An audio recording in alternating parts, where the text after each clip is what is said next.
आज की इस वीडियो में लोग देखेंगे इतिहासवाद से आप क्या समझते हैं, इतिहासवाद की अर्थ परिभाषा और इसके मुख्य सिद्धांत।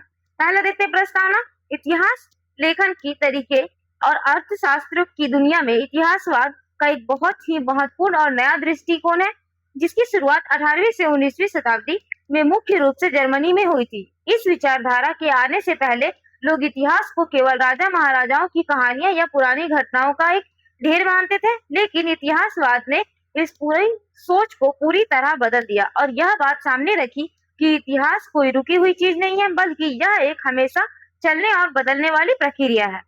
इस विचारधारा का साफ मानना है कि हमारा मानव समाज, हमारी संस्कृति, देश का कानून और इंसान की विचारधारा कभी भी एक जैसे स्थिर नहीं रहते, बल्कि वे समय के साथ और अपने दौर की परिस्थिति के हिसाब से धीरे धीरे बदलते और विकसित होते रहते हैं। ठीक है, नेक्स्ट है इतिहासवाद का अर्थ। सरल शब्द में कहे तो इतिहासवाद का सीधा सा अर्थ है अतीत के किसी भी घटना या विचार को उसी के समय की परिस्थिति के हिसाब से समझना। इसका मतलब यह है कि पुराने जमाने में घटी किसी भी घटना, किसी राजा के फैसले या किसी पुराने सामाजिक परंपरा को हम आज के आधुनिक विचारों या आज की अच्छाई बुराई के पैमाने पर तौलकर सही या गलत नहीं ठहरा सकते।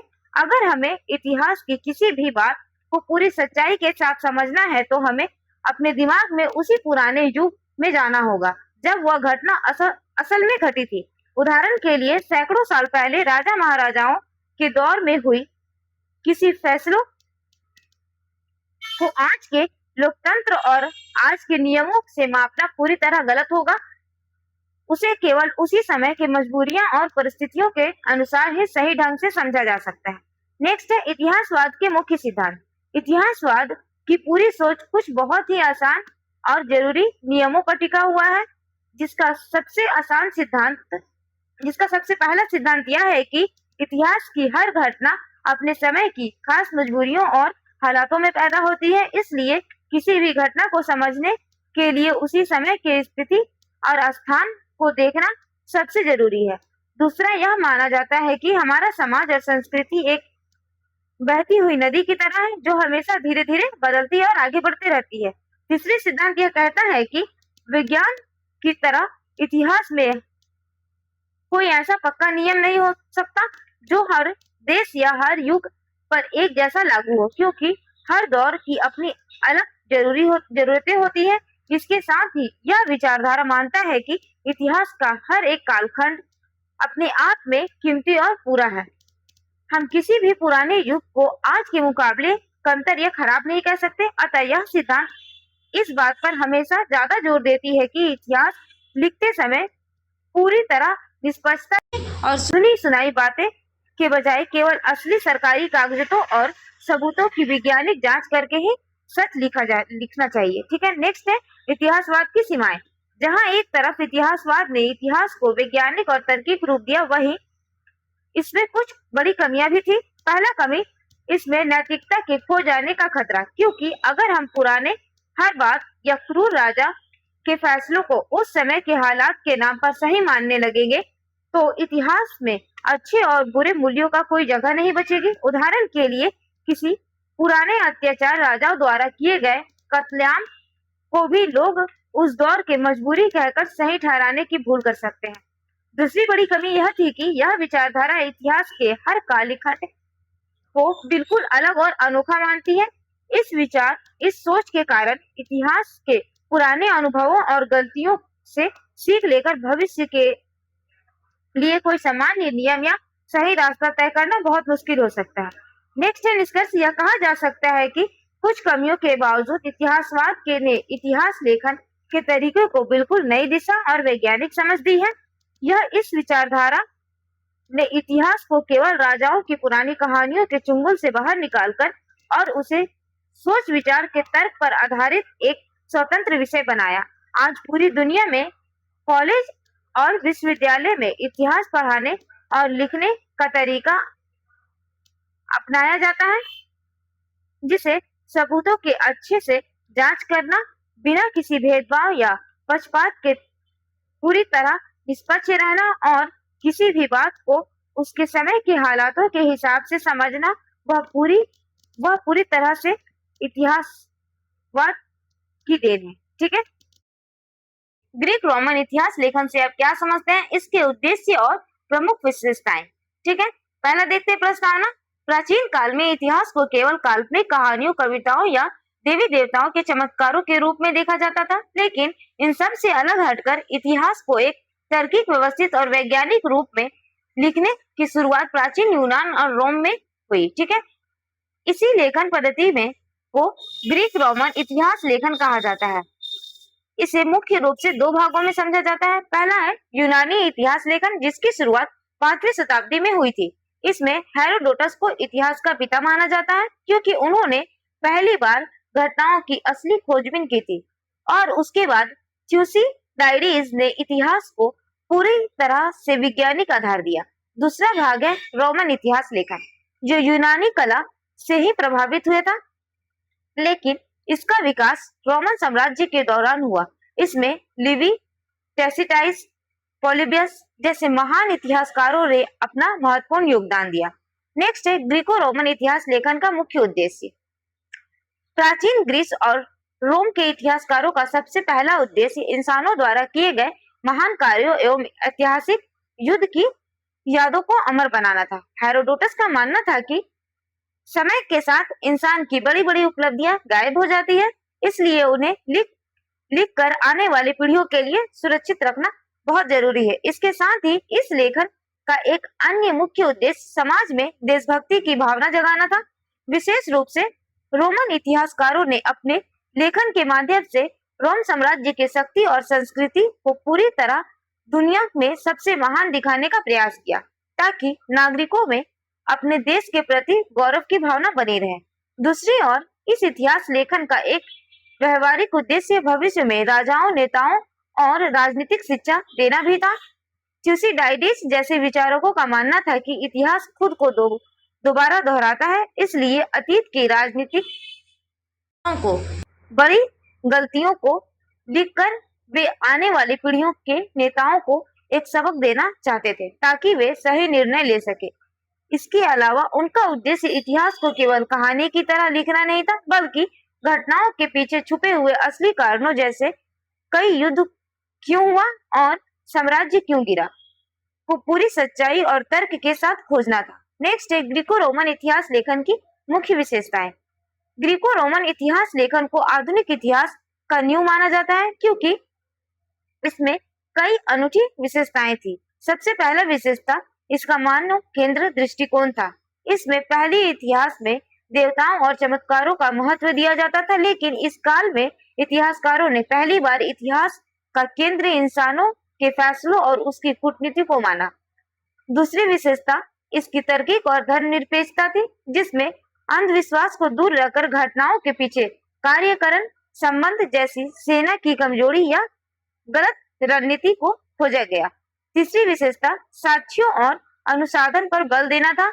इतिहासकारों ने केवल सुनी सुनाई अफवाहों पर भरोसा न करके जिस्मदीद गवाहें, सरकारी दस्तावेज और खुद की यात्रियों के आधार पर सच्चे तथ्य जुटाएं। इसके अलावा इस लेखन में राजनीतिक और सैन्य इतिहास की प्रधानता थी।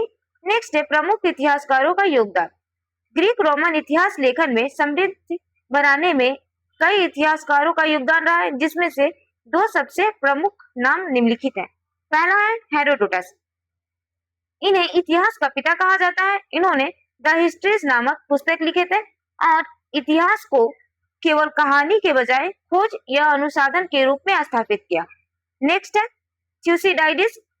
इन्हें वैज्ञानिक इतिहास लेखन का जनक माना जाता है। इन्होंने पेलोपोनेशिया युद्ध का इतिहास लिखा और अपने लेखन में अंधविश्वास को छोड़कर अत्यधिक निष्पक्षता और वैज्ञानिक दृष्टिकोण का इस्तेमाल किया। नेक्स्ट है निष्कर्ष। ग्रीक रोमन इतिहास लेखन प्राचीन काल की एक क्रांतिकारी उपलब्धि थी, जिसने इतिहास को मिथों और धर्म से मुक्त कर एक स्वतंत्र व वैज्ञानिक विषय के रूप में स्थापित किया। आधुनिक इतिहास लेखन के मूल्य सिद्धांत जैसे साक्ष्य आधारित विश्लेषण, तार्किक और निष्पक्षता इसी दौर में विकसित हुई थी। ठीक है, चीनी इतिहास लेखन कि समृद्ध परंपरा से आप क्या समझते हैं, इसकी मुख्य विशेषताओं और उद्देश्य। ठीक है, पहला देखते हैं प्रस्तावना। विश्व इतिहास में प्राचीन चीन की इतिहास लेखन परंपरा को सबसे अनोखा, समृद्ध और लंबे समय तक बिना टूटे लगातार चलने वाली परंपरा माना जाता है। जहां एक तरफ पश्चिमी देश में इतिहास लेखन की शुरुआत प्राचीन ग्रीस से हुई थी, वहीं दूसरी तरफ पूरे एशिया महाद्वीप में चीन के इतिहास को एक व्यवस्थित और सही रूप से दर्ज करने की बहुत मजबूत नींव रखी। चीनी इतिहास लेखन की सबसे बड़ी ताकत उसकी निरंतरता रही है, क्योंकि यहाँ हजारों साल तक बिना किसी रुकावट के हर एक राजवंश का आधिकारिक और सरकारी रिकॉर्ड पूरे सटीकता के साथ लगातार लिखा और संभाल कर रखा गया है। चीनी दृष्टिकोण के अनुसार इतिहास को केवल राजाओं की कहानियां या उनके युद्ध का वर्णन नहीं माना गया, बल्कि इसे शासन चलाने की एक व्यवहारिक कला और समाज को नैतिक शिक्षा देने का सबसे अच्छा माध्यम माना गया है। प्राचीन चीन के लोग इतिहास को एक ऐसा मार्गदर्शक मानते थे जिससे सीख लेकर राजा और प्रजा दोनों अपने भविष्य को बेहतर बना सके। इस तरह चीनी लेखन परंपरा पर वहां के महान दार्शनिक और विचार कॉन्फ्यूशियस ने विचारों को सबसे गहरा प्रभाव देखने को मिला है, जिससे इतिहास में नैतिकता, न्याय और सच्चाई का सबसे ज्यादा महत्व दिया। नेक्स्ट है चीनी इतिहास लेखन के मुख्य उद्देश्य। प्राचीन और मध्यकालीन चीन में इतिहास लेखन का सबसे पहला मुख्य उद्देश्य आने वाली पीढ़ियों और नए राजाओं को नैतिक व राजनीतिक शिक्षा देना था। चीनी विचारकों का मानना था कि इतिहास का काम समाज को सही रास्ता दिखाना है, इसलिए अतीत के अच्छे और न्यायप्रिय राजाओं के महान कार्यों को विस्तार से लिखा जाता था, ताकि नए शासक उनसे प्रेरणा ले सके। इसके विपरीत अत्याचार राजाओं की गलतियां और उनके पतन की कहानियां को भी इतिहास में दर्ज किया जाता था, ताकि भविष्य में राजाओं को एक कड़ी चेतावनी मिल सके और वे वैसे गलतियां ना दोहराएं। दूसरा बड़ा उद्देश्य नए सत्ते में आए राज्यवंश को कानूनी रूप से सही साबित करना था। प्राचीन चीन में मैंडेट ऑफ हेवन यानी देवीय आदेश का एक महत्वपूर्ण नियम था। इसके अनुसार जब भी कोई नया राजा पुराने राजाओं को हटाकर गद्दी पर बैठता था, तो वह सरकारी इतिहासकारों से अपना नया इतिहास लिखवाता था। इस इतिहास के जरिए जनता को यह भरोसा दिलाया जाता था कि पुराना राजा भ्रष्ट हो चुका है, इसलिए देवताओं ने उससे राज्य करने का अधिकार छीनकर नए राज्यवंश को पवित्र दिव्य आदेश दिया है। इसके साथ ही सरकारी कामकाज और टैक्स का रिकॉर्ड रखना भी इसका एक बड़ा व्यवहारिक उद्देश्य था। नेक्स्ट है चीनी इतिहास लेखन का मुख्य विशेषताएं। चीनी इतिहास लेखन की सबसे पहली विशेषता इसकी सरकारी या दरबारी नियंत्रणता में होना था, जहां सम्राट द्वारा बनाए गए इतिहास विभाग से सरकारी अधिकारी ही रोज की घटनाओं का आधिकारिक रिकॉर्ड रखते थे। दूसरी विशेषता इसकी राजवंश चक्र और सटीक कालक्रम पर आधारित होने वाली।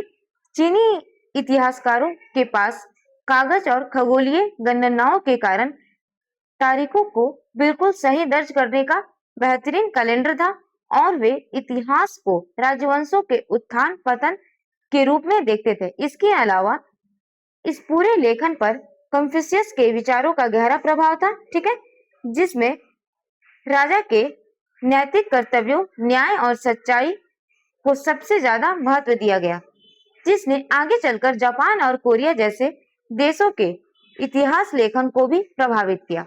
नेक्स्ट है चीनी परंपरा इतिहास लेखन के मुख्य अंग।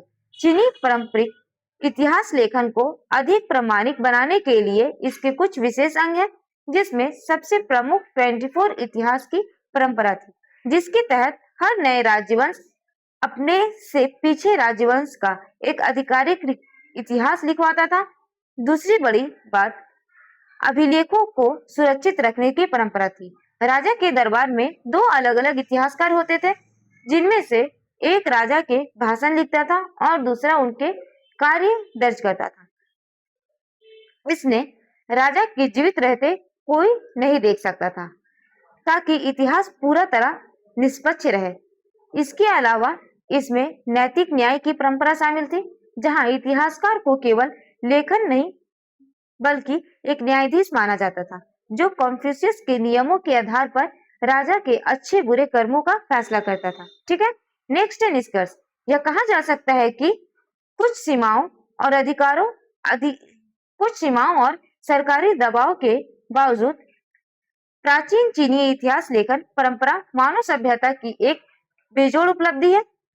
चीनी इतिहासकारों ने अपने हजारों साल के इतिहास के जिस निरंतरता, सटीकता और सच्चाई के साथ सुरक्षित रखा, उसका उदाहरण पूरी दुनिया में कहीं और नहीं मिल सकता। यही कारण है कि आज भी प्राचीन एशिया की सभ्यता और इतिहास को प्रामाणिक रूप से समझने के लिए चीनी स्रोत को सबसे भरोसेमंद और महत्वपूर्ण माना जाता है। ठीक है, अगर आप लोग इसका नोट्स चाहते हैं तो कमेंट बॉक्स में लिंक दिया हुआ, वहां से नोट्स ले सकते हैं। And thank you for watching this video.